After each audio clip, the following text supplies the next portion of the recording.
Special good morning to our listeners and viewers. Welcome to another edition of To The Point. Today being Monday, it's the third day. We were within a brand new month. It's the third day of a brand new month. Welcome one and all. Our viewers, those of you via GBN Television, good morning. Whatever channel you're viewing at, good morning. Those of you via social media platform, whether it's the Facebook page, YouTube channels, I always have to shout you out in the morning. Wish you all the best. Feel free to send us your messages via the, of course, the Facebook page, the WhatsApp. There's probably something we will speak about this morning that you will have some concern about. You want to chime in on it and say, yes, this is something I want to interject on. You probably have an idea, maybe a resolution. You never know. And let me say good morning to my co-host this morning. Should I say co-host? It's like a co-host anyway. Right? Let me say good morning, Chief Mr. McIntyre. How you doing? Hey, good morning, GT. I am fine. I'm absolutely fine. How's the weekend, sir? How's the weekend? Well, my weekend is, or has been, very good. All right. I had some relax and some downtime. And yeah, I had some recreational time too. You know, I do recreational fishing. All right. Yeah, so I would go off on a familiar little jetty somewhere. All right. On a rock, and I would, throw my line. Something I've always been interested in. I never got around to do it. Fishing. A few things.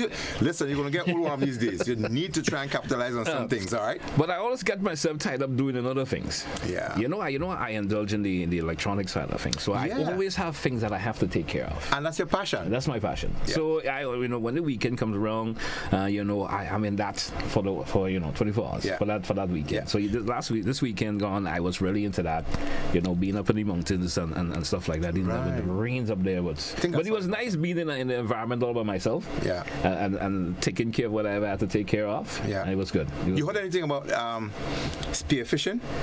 Like people would go off with these spear with the tree sprang and so on. I heard about it. I have seen it in movies. We do it here. We do it here. Of course. Yeah. I went with some guys and you know about wilks or the brigo catching and so forth. I heard of it. When the sea breaks and you go and pick.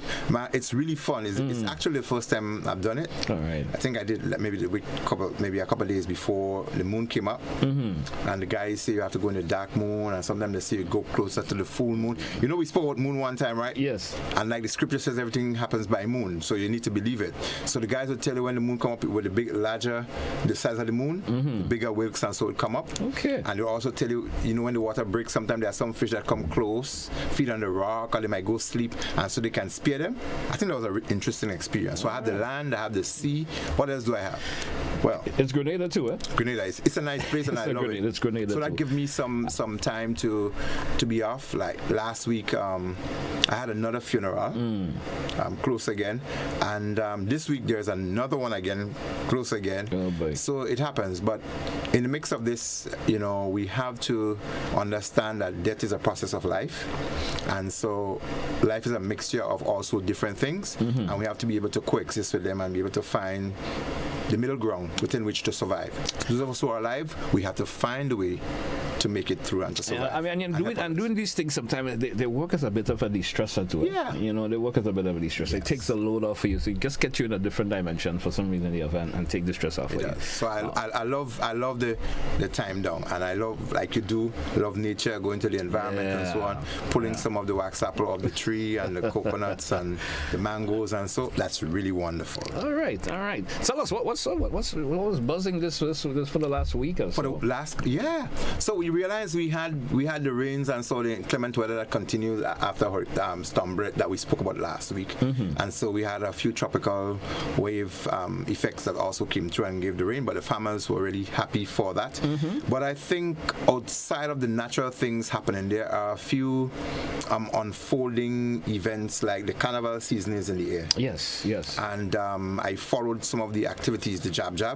I understand Grenada one time we had 110,000 jab. I don't know how much we have now. Everybody was a jab back then. I don't know if we regressed or we went back on that.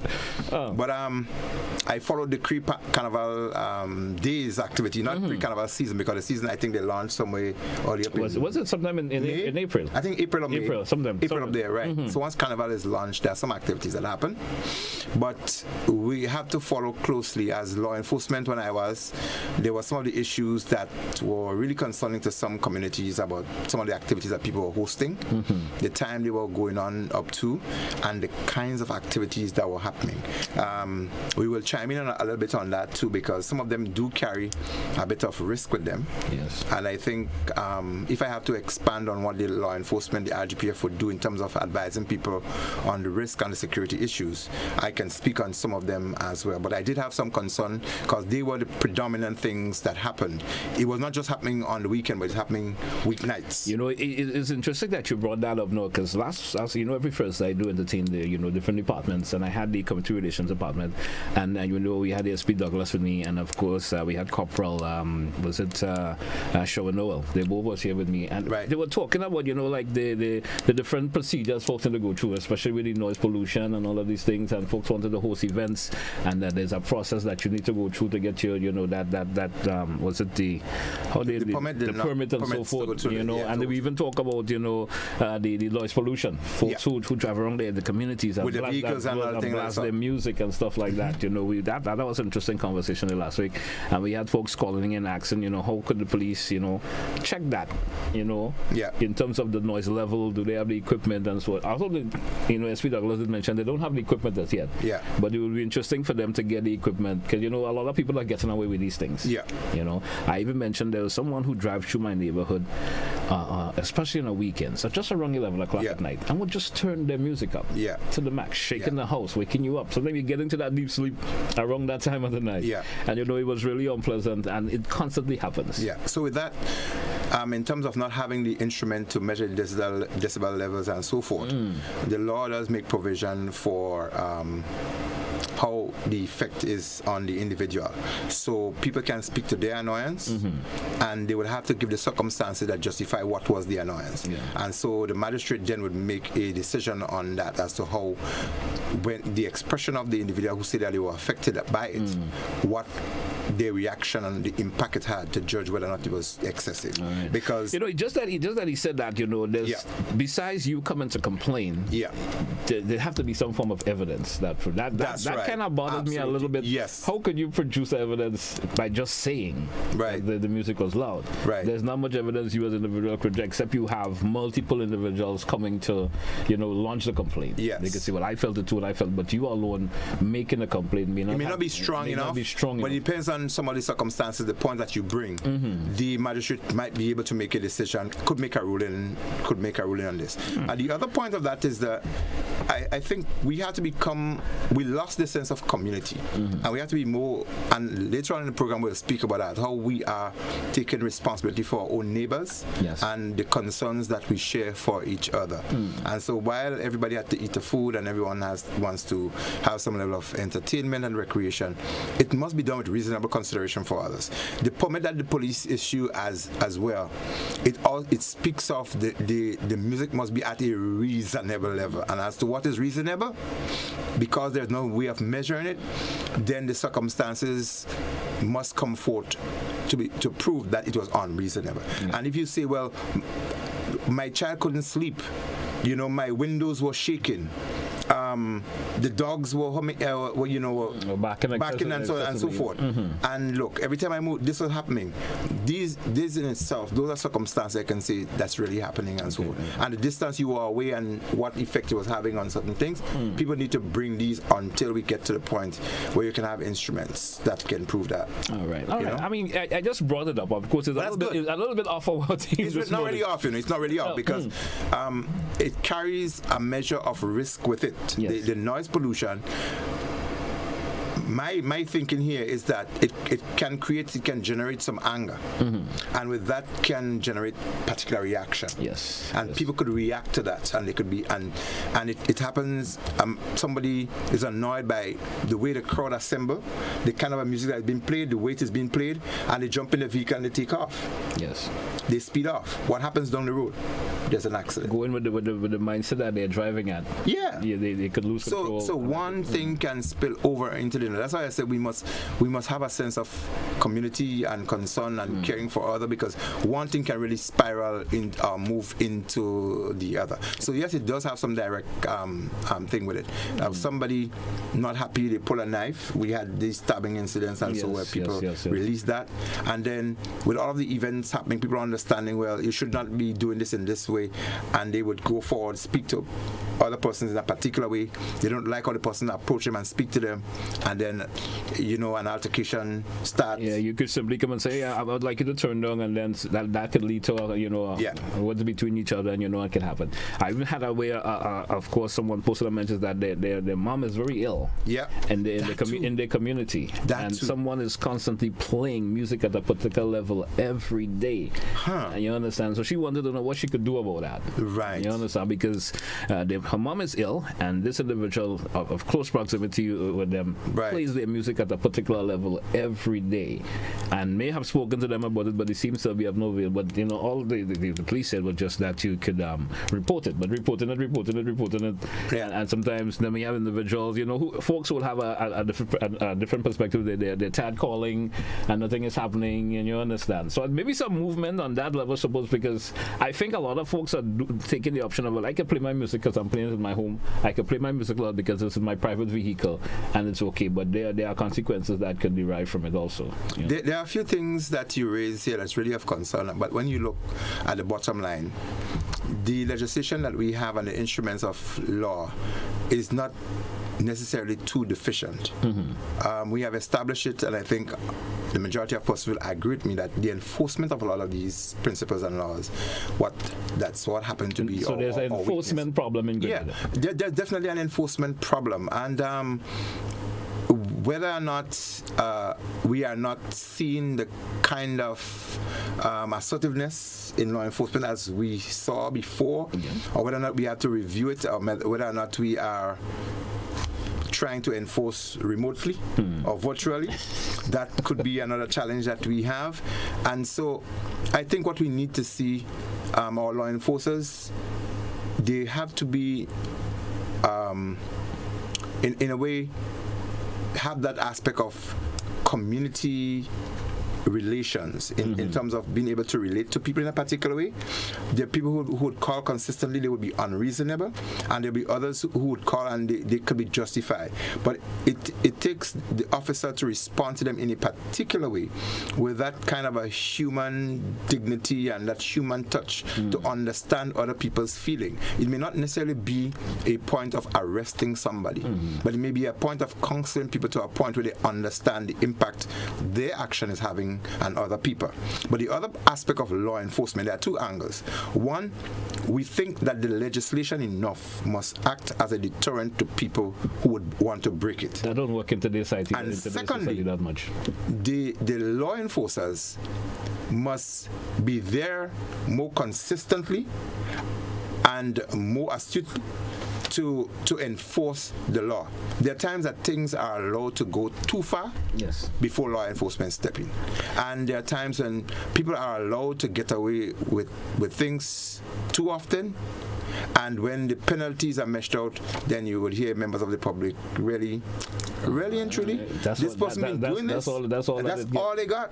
So it's a few things that we need to pull together to ensure that our society is taken back. And a lot of people agree with me that we are stepping down a slippery slope in a lot of ways in terms of what we do as community and how we care for each other and the things that can aggravate people or that can cause people to become more angry about certain things around them. And the noise aspect of it and the aspect of reveling, that is really trying. And we're not just touching on the traffic issues. We're not hitting a lot on that today, basically. But we're going to touch on some of the environmental issues, some of the risk associated with some of the events that are around us. Because I spoke to an elderly person over the weekend also, as I transitioned. He was saying, before, and they're saying back then, let's go back 30 years ago. Yeah. And they would say, like, when they're called to the police alert, they used to get that response. Yeah.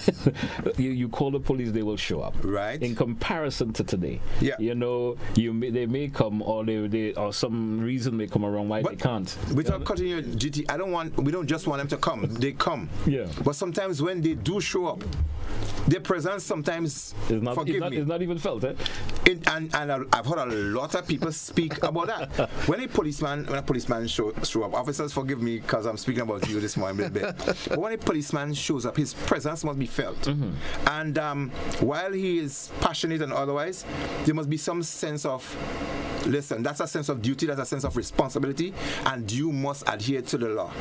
And it's not a matter of coming, well, it's you again, man, you understand. No. It's not a matter of mixing. And you know, as you say, it happens, eh? It happens a lot. You know, sometimes you get that brethrenry with police officers, so when they come around, hey, GT. Yeah. We need to move away from that, to be honest. Probably. We need to move away from that. And later on, we're going to speak on some aspect of enforcement, and we're going to emphasize that law enforcement is, again, not a Monday to Friday activity, and it's not an 8 to 4.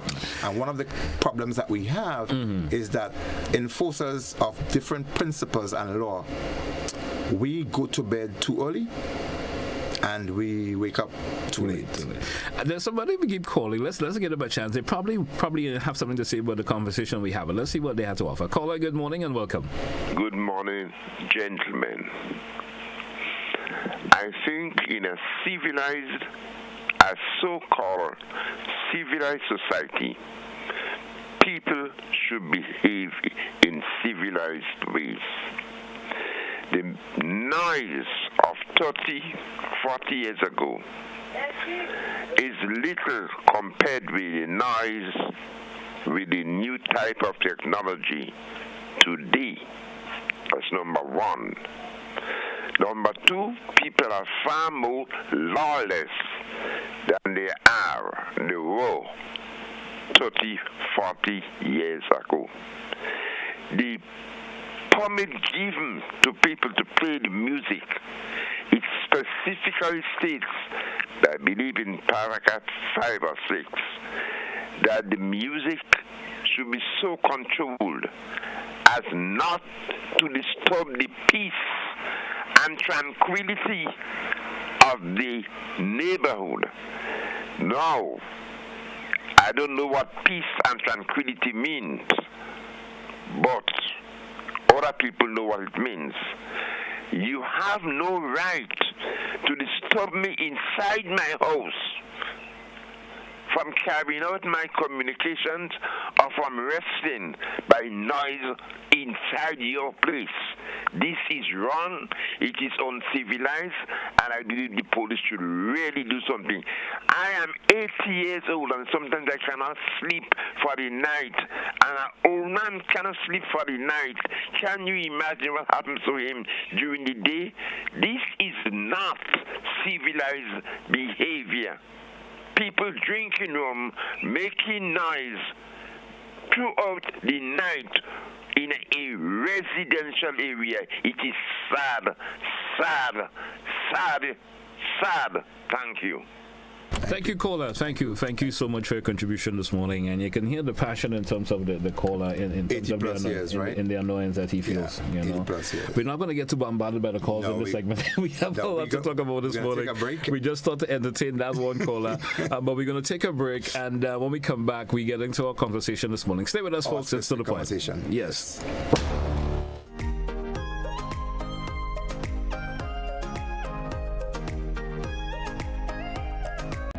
NIS, our team proudly works to support the evolving needs of Grenadians.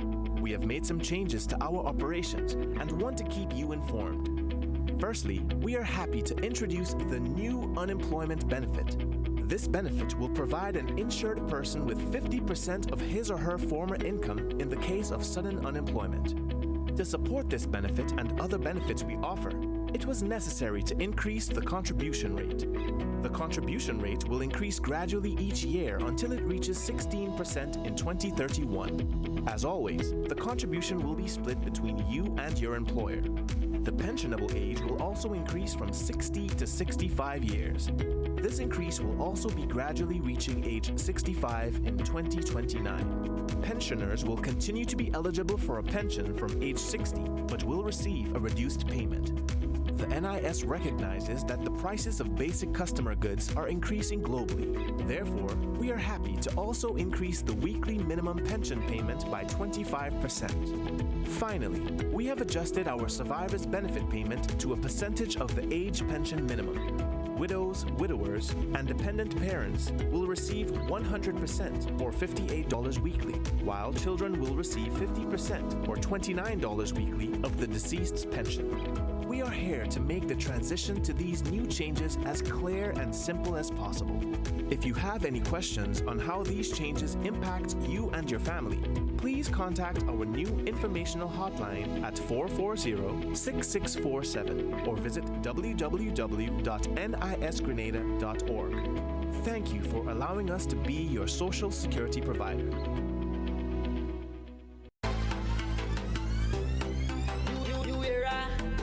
Chaos and LED. Get on us, Lord. Grenada are the best man's by far. Grenada are the best job in the whole wide world. Grenada are the best man's by far. Grenada are the best job in the whole wide world. Watch mass and watch Bacchanal, Soca gone international. That's going around the globe, Soca not just Bacchanal. Watch mass and watch Bacchanal, Soca gone international. That's going around the globe.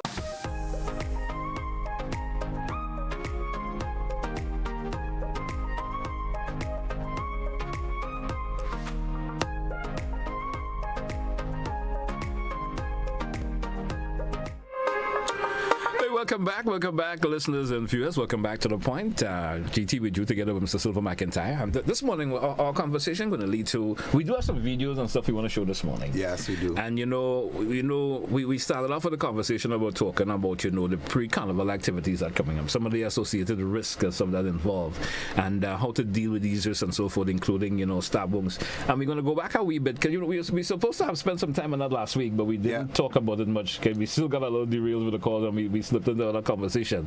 In terms of how these things should be dealt with and so forth, you plan to explain that a wee bit. I don't know if you want to kick it off, especially, let's talk about that stabbing incident in St. Patrick. It's going a week or two ago, but you were saying there's something that could have been done that probably, or in the manner in which it was handled, could have saved the individual lives. Yeah. You understand? Yeah. If you want to, maybe not too lengthy, but give a little explanation on that again in terms of what we saw, especially in the video that was circulated around social media, where the individual was just sitting there for a lengthy time, in the blood. If something could have done, probably could have saved his life. It was dealt with differently. Absolutely. So we would just like to premise that kind of emergency, within the context even of Carnival and events where people would gather. And we want to expand that to where injuries like stabbing and incision and lacerations can happen because people get into arguments and altercation, and one pull, an instrument or a knife, and they would, inflict those wounds.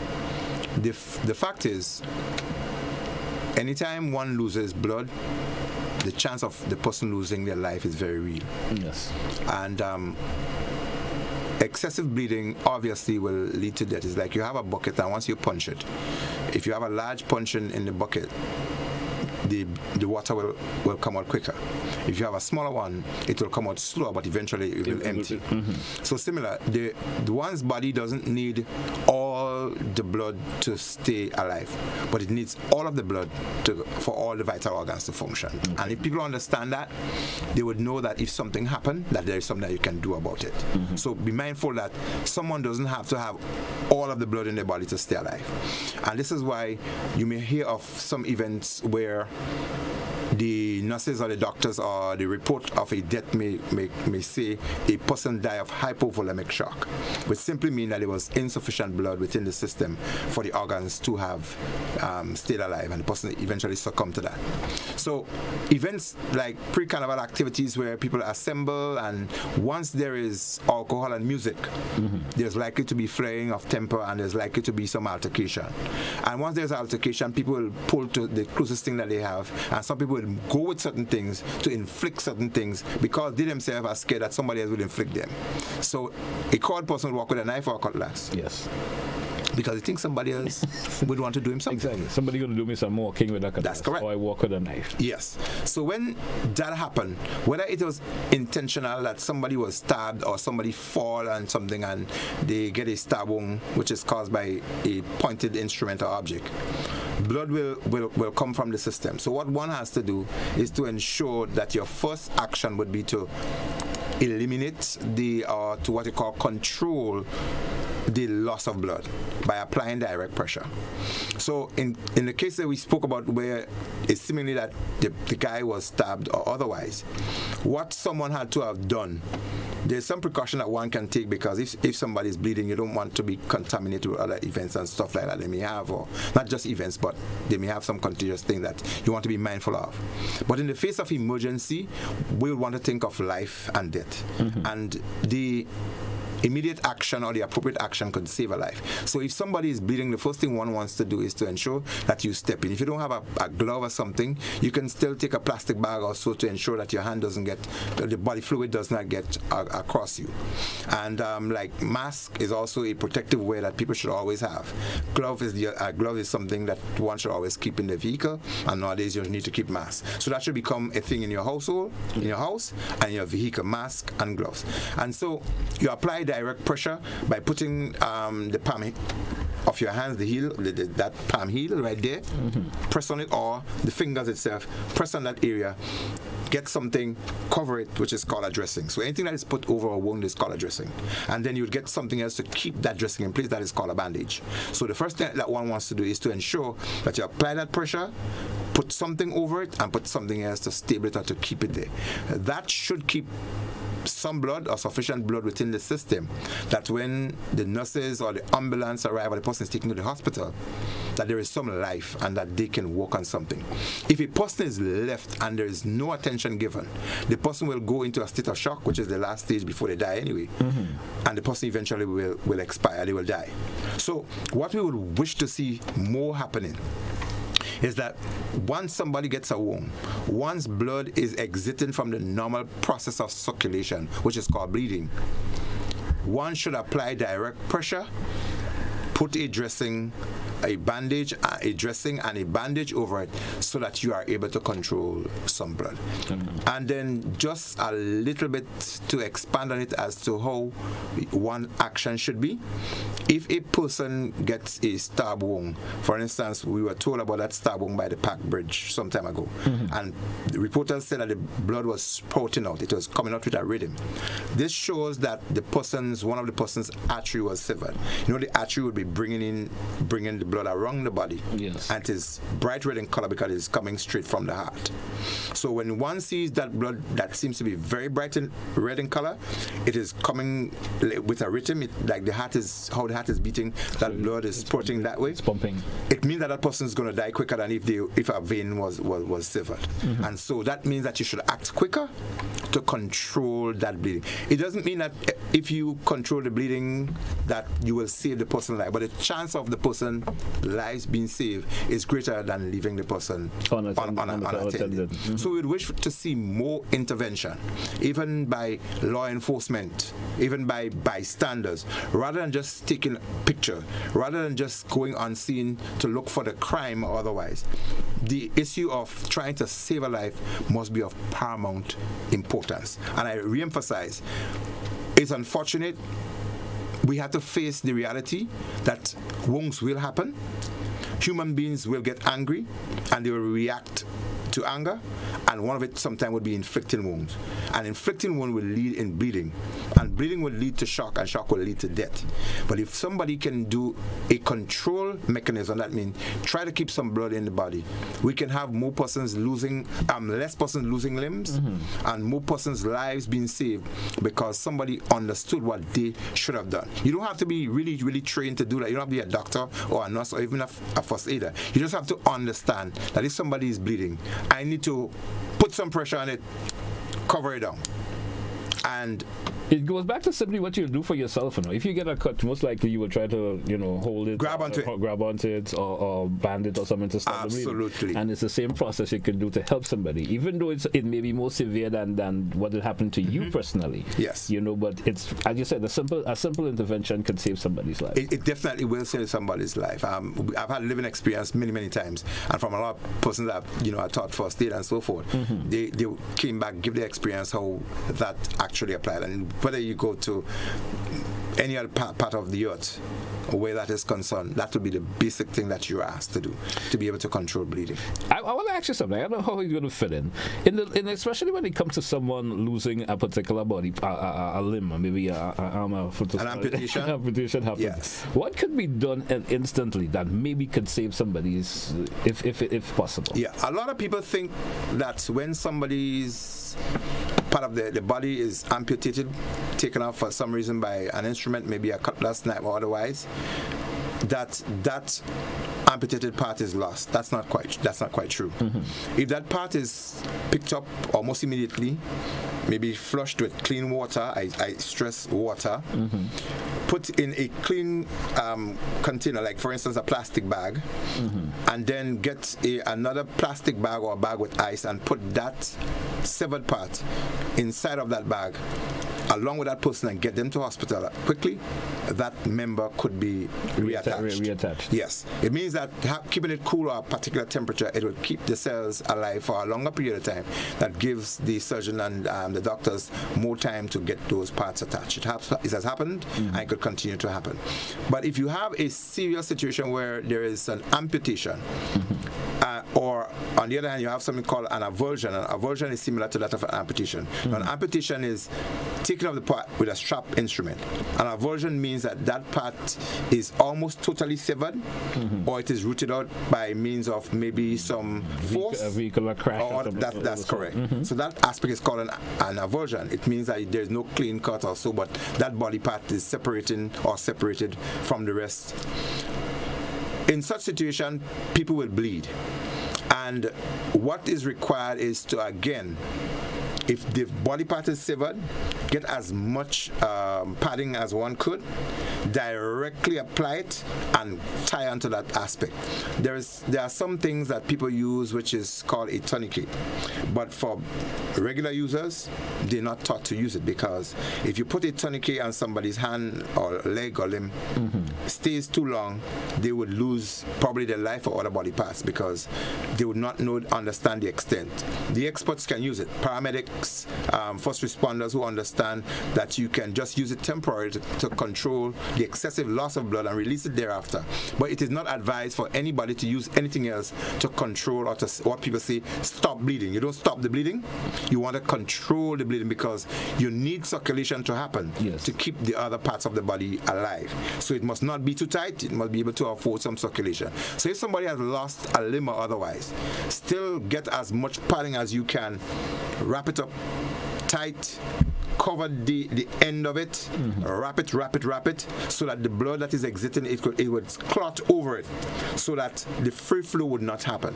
So the clotting process would kind of restrict the excessive flow, so that some blood could stay within the system that the second aid or the experts would be able to work on. All right, interesting. We drew for another break, Mr. Sylvan. Let's take it, and when we come back, we get into another conversation where, of course, we have some videos and so that we would like to show. And in terms of, there's another segment of our conversation will be environmental health risks. We will focus a wee bit on that this morning when we come back. And we try, if time permits, entertain some of your phone calls. I see a lot of folks are calling, but we may not be able to entertain you right now. But we're coming right back after the break. Stay with us, folks.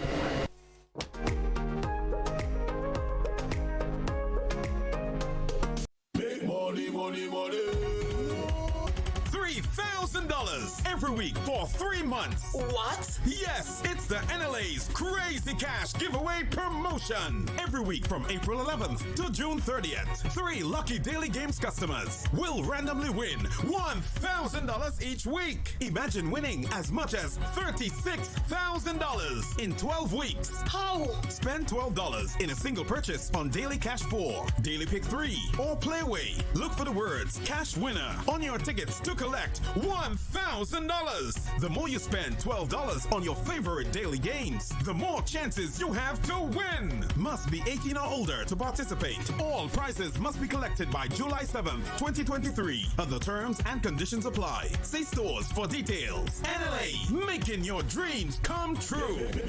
Money, money, money.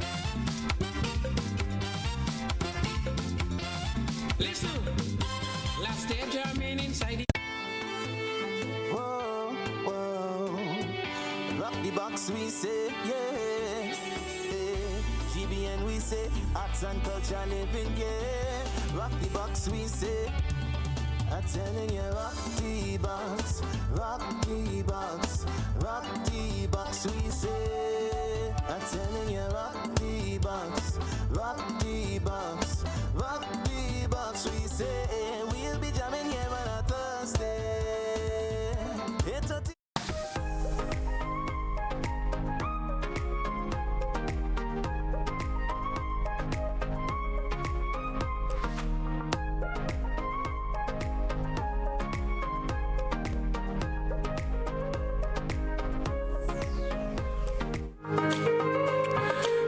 Welcome back, listeners and viewers. It's to the point for today, Monday, the 3rd day of July.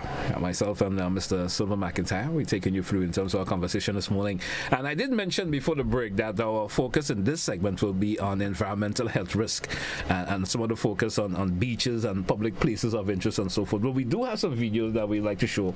And Sylvan certainly will give you some information about the risk that's involved in some of the videos and, in terms of, so let's take a beat. So Massacre Control could probably chop those videos, and in the process of the videos being thrown up, we will certainly, well, not me, that's Sylvan. He will probably take care of that in terms of narrating about the videos and so forth. And before we get the videos, I was mentioning to you, Ansio, I think we'll leave that for next week. Sometimes I want to bring it up, but we'll do that next week. But it is an expansion of environmental issues. So because this would be a wider segment, yes, we could do an aspect of it, and next week we could expand on it, right? Expand it a bit. Okay, good. All right. Yeah. So Master Control, you probably can show up some of the videos, and certainly Sylvan will talk about the environmental risk that is involved and so forth in and the focus of these public places and beaches. Yeah. Master Control is over to you with the video, and let's get that going. So we have some beautiful beaches in Grenada, and the Grandlands is one of our premier beaches and so on.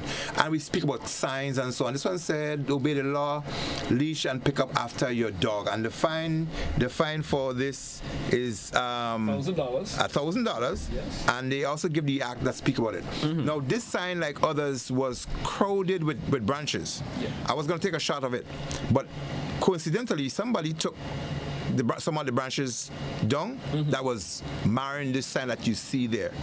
And it shows that communities are conscious, and somebody who took and cleared it up, they wanted people to understand that it's the law and that people should obey.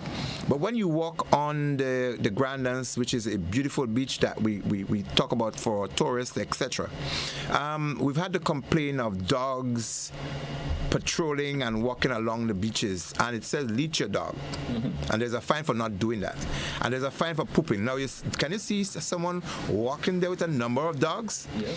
Somebody told me that a couple of days ago they saw one guy, he had I think 6 puppies and about 3 adult dogs on that Grandlands, the famous beautiful Grandlands beach. But look at that, not just the dogs, but look at the droppings on the beach.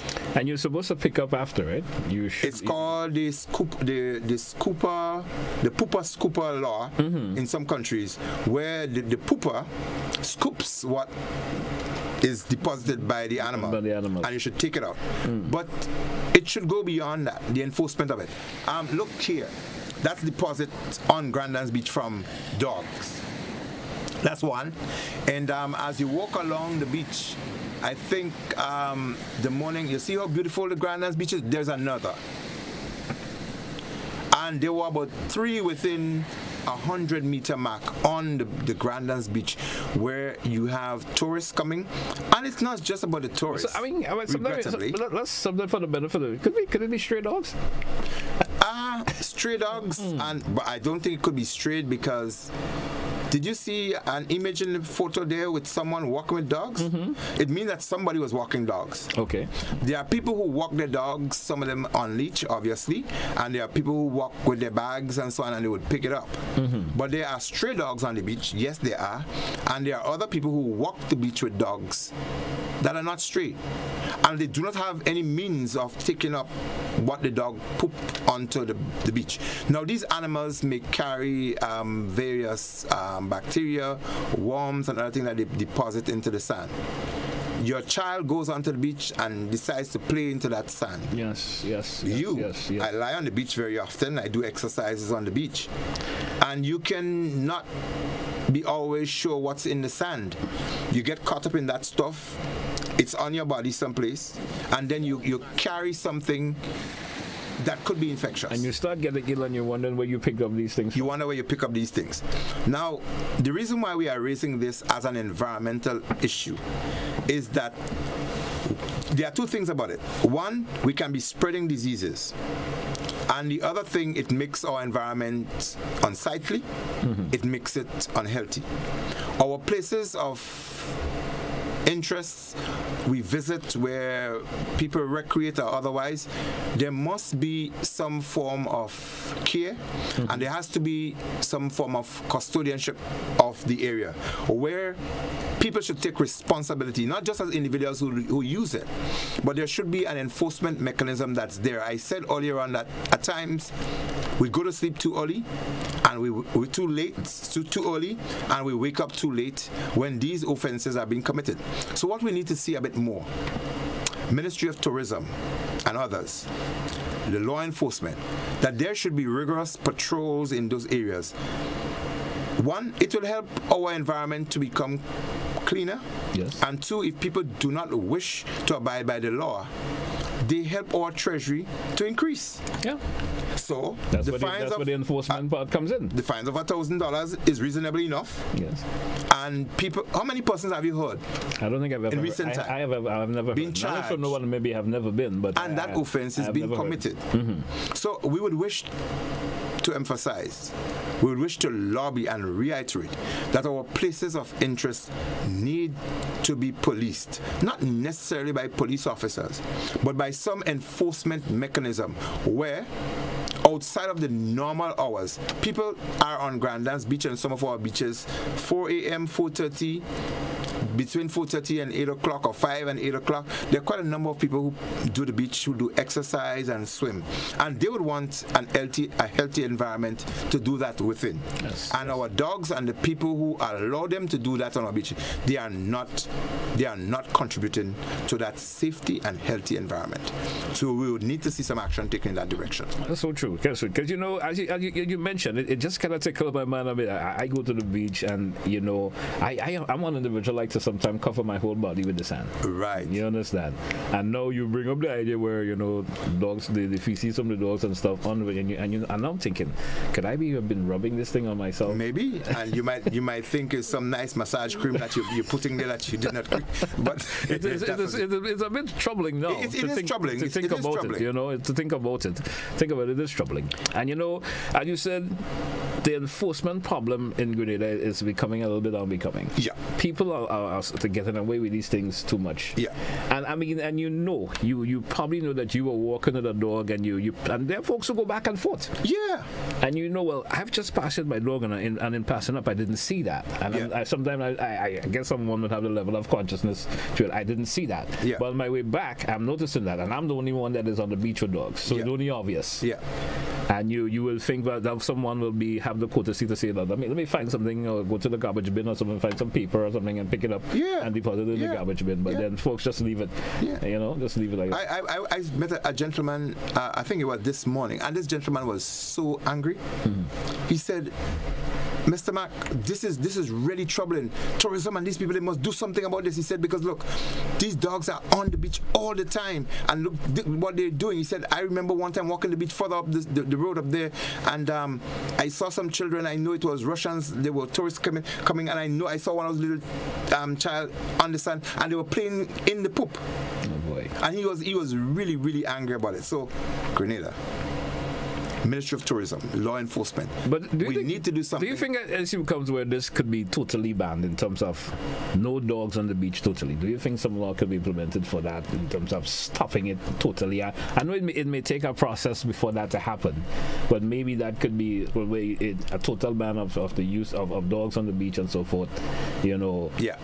Look, I think there might have to be total ban of dogs on certain beaches. Mm-hmm. There are quite a number of other places where dog can exercise. Where there's less folks. And I think we can designate through a survey areas where dogs are totally prohibited. Mm-hmm. And other places they can have, if the beach has to be used for exercising dogs and horses, etc., they can have beaches where the law is still going to be maintained, but there are places where they are allowed, but they are asked to do the same thing, and there are places where they should be totally prohibited, absolutely no dogs. Right. And I think that's the angle we wish to. And I think if we want to encourage our people to be healthy, we must create the enabling environment, and one of the places for that happens to be our beaches. Yes. And Granada's Beach is our premier beach. It is within our main tourist belt, and most people would be there. And if we want to keep tourism alive, and if we want to keep our nation healthy, and if we want to have a healthy environment for people to exercise, our beach is one of the places the dog poop does not conduce to a healthy walking environment. All right. We do have a caller. Let's entertain this caller and see what he wants to chime in. Guess we lost that caller there. 435-2041. Was there any other videos that we had to feature? No. This one we wanted to zero in on this morning. We're going to take the caller, and there are a few more that we're going to deal with in the subsequent thing in terms of environmental health risk and otherwise. All right. Caller, good morning. You're welcome. Yeah, morning, DC, and morning, Mr. McIntyre. Mr. McIntyre, you said something that's very interesting, and we should probably look to discuss that. We go to sleep too early, and we wake up too late. It would suggest that a lot of us are not well healthy. I mean, if we go by the old days, they're saying about early to rise, early to rise. I mean, early to bed, early to rise, something. So it means we have it. We don't have a balance. I'm just saying that for the value of it. But on another level, the thing about it is that, and your first caller into that, I was going to call about that. One of the problems we have, or the biggest problem we have, is a lack of civility. I mean, our people, I don't know what have happened to us. There's a little civility in every respect, and whether on the road, whether you're going in the stores. I mean, everybody's so uncivil to each other. So maybe in the process of dealing with disaster or dealing with emergency, we need to have a more comprehensive, intensive program where we help people to realize that we are not the only people existing. We are other people. We have to interact. We have to accommodate. We have to, negotiate. And so, because my biggest concern, sirs, is that if we are not learning to live together now, while there is calm, a certain amount of calm and some level of tranquility, if there is turmoil, if there is, say, like a disaster, whatever, can you imagine what would happen? And this is my biggest fear. And I think that we have to take care, finally, in terms of linking it to mental health, the level of anger that I see raging in people for different reasons. Either to trauma, we have never really dealt with the trauma coming out from the various experiences we have had in Grenada. Never really. So there's a lot of people carrying on with trauma, and then people have individual particular experiences which seems to be affecting them.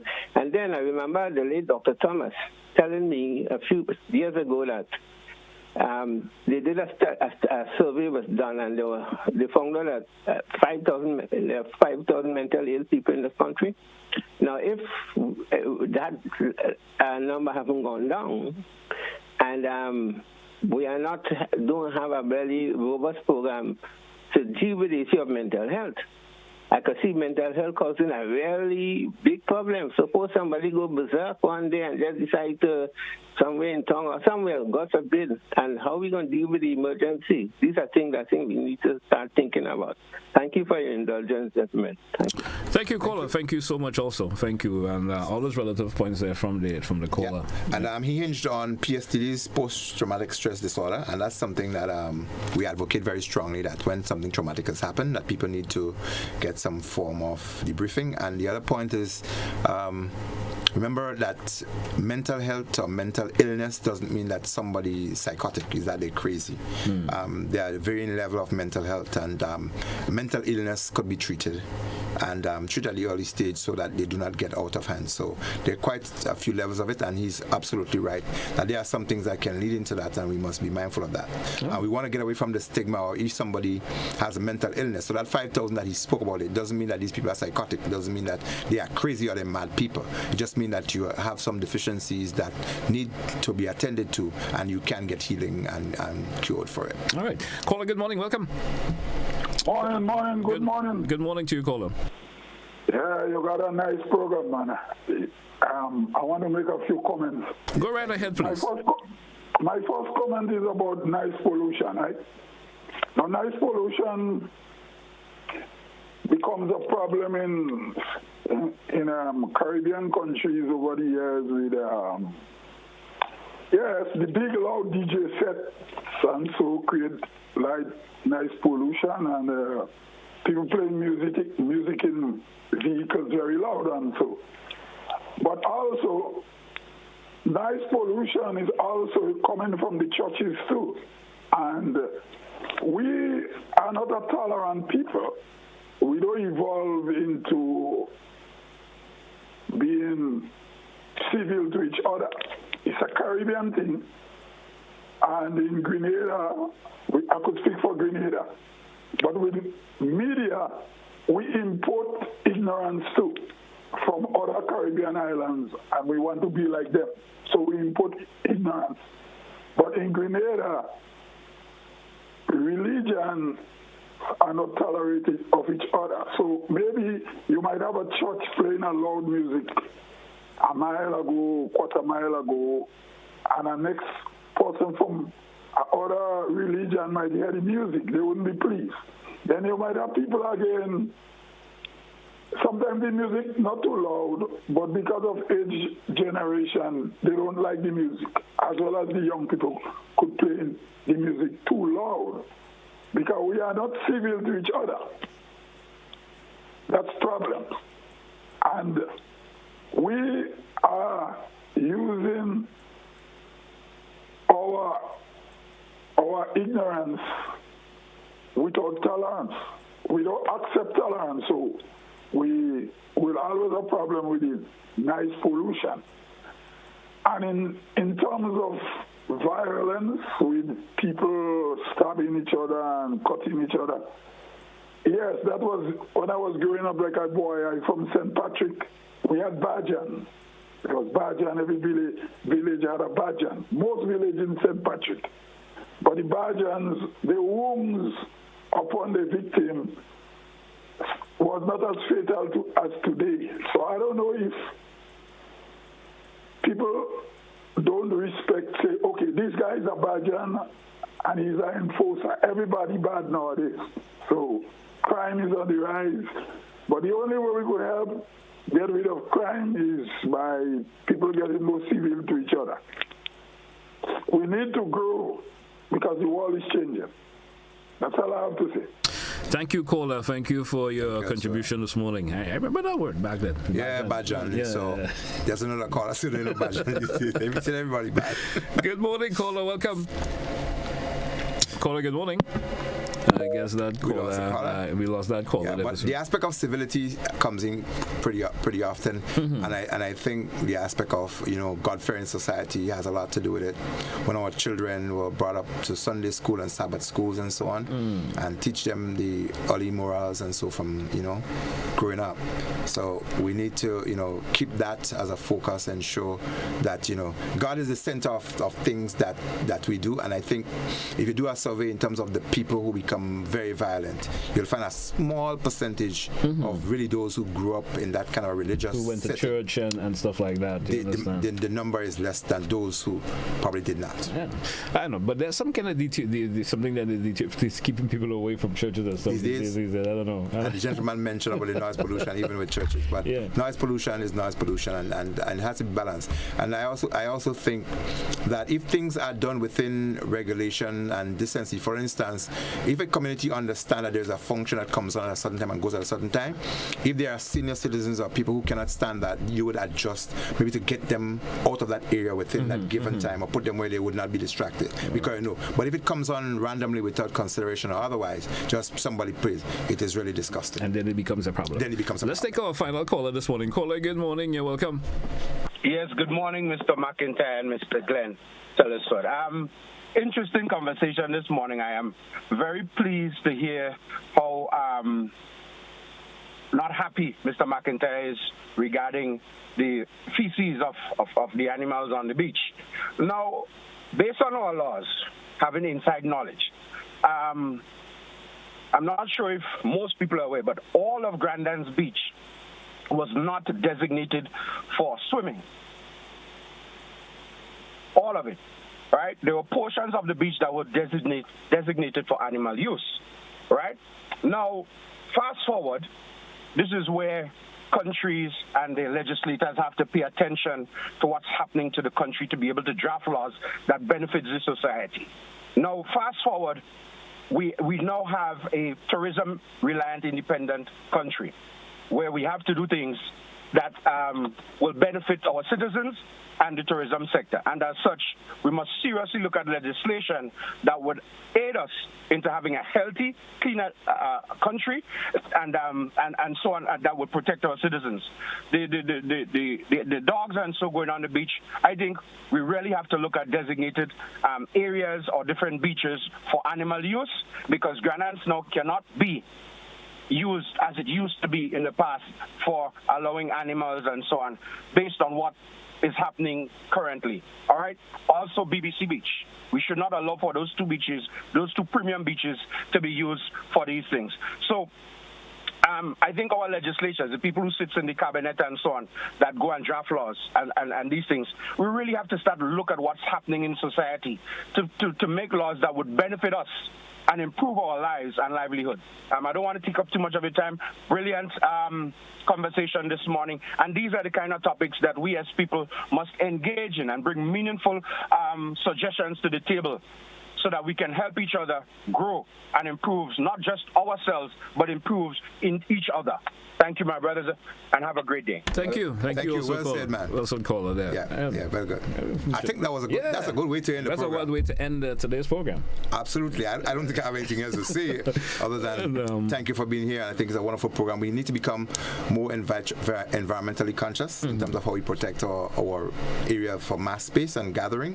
And also, we have to become more civil. I think that's one of the stronger things that came out today, in terms of how we care for each other and care for the environment. All right. We promise you to expand on the environmental we will keep that environmental topic coming, and maybe next week we'll expand on that some more, probably with some more videos and pictures that folks really can get your input. Hey folks, I want to thank you for being part of To The Point for today. Join with me again, not tomorrow being a holiday, so most likely on Wednesday. On Wednesday we'll have another program of To The Point.